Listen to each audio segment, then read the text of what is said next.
mascot nila. Akala ko may pa-freebies eh. Sino kaya yan? Siguro si Kuya ang kumuha ng Great Bell, no?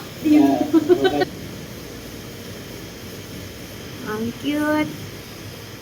Sino naman yan? Baka... Baka si Kuya to. Bili na kayo sa Pizza Lot sa pizza.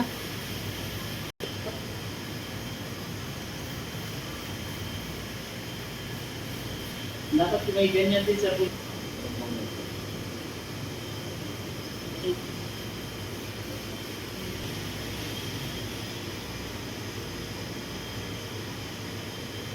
Bidaan. Sana parang si Jollibee lang ah.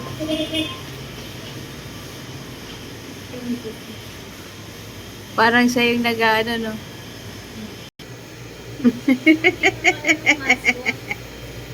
Doon ako sa mascot na babae. May pang-waiting sila eh.